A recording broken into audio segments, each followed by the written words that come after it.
How's it going out there, K County Accountability? Told you guys I'd be calling to get information on the city attorney and any information I could on Ponca City Police Department Lieutenant Fabrin Porter. Okay, guys, wasn't able to get much information. They wouldn't tell me much.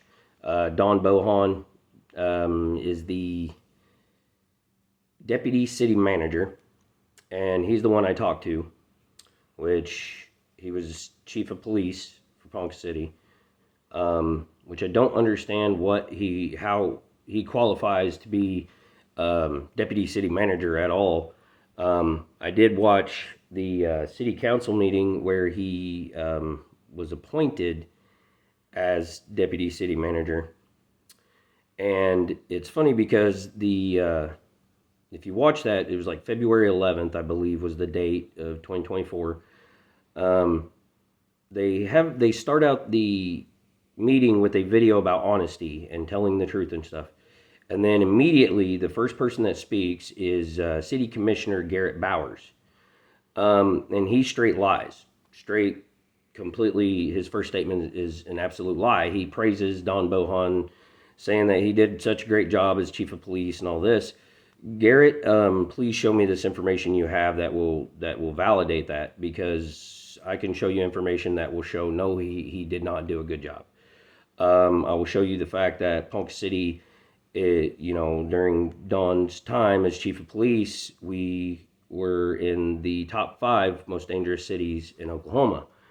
Can also show where it was safer to walk down the streets of Los Angeles, New York, Chicago than it was to walk down the streets of Ponca City. We can show you where the property crime skyrocketed during Don's time. All the information will show you that Don did not do a good job, that he was, dereliction of duty. He wasn't doing his job as chief of police. So please, I challenge you, Garrett Bowers, show me the information you have that will prove Don Bohan did a good job. This is a challenge for you, please. The information that Don Bohan did give me is that City Attorney John Andrews is resigning, which I find very convenient, due to the fact that he's cost taxpayers hundreds of thousands of dollars. He, obviously this time he screwed up not knowing his job as an attorney. He didn't know the law, and so due to that fact, Ponca City is going to have to hire back a racist cop because John Andrews screwed up. And so instead of John Andrews being his license removed and stuff, he's able to resign and go somewhere else and do this exact same thing somewhere else, and it'll continue. It's a cycle. We know that this is what happens with federal prosecutors, DAs, judges, city attorneys. As long as you're working in the government side as an attorney and you screw up, you are allowed to just resign, go somewhere else. Now, if you're a independent attorney and you stand against the government and you stand, and you want the public officials and stuff to follow the laws and you voice your opinion on that, they will come after you and write a 69-page memo to have your license removed. But if you're a federal prosecutor and you throw your wife to the ground in front of her father and you break into a house that you were removed from,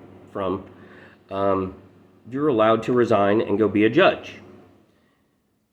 We see it all the time. They're never held accountable. These prosecutors, these DAs, these city attorneys, these judges, they're never held accountable. They are allowed to get away, that they are the sovereign, that proves sovereign citizenship, that they are above the law, not us. So now Ponca City is going to have a racist lieutenant for the Ponca City Police Department. If you guys have ever heard of Rage Against the Machine, one of their songs, one of their probably most notable songs, Killing in the Name of, has a statement in it saying, "Those that wear badges are the ones that burn crosses." Here we go. This is proof of it. So, guys, if you have a concern about a racist cop being on the street, possibly a sexual predator, That I don't know yet.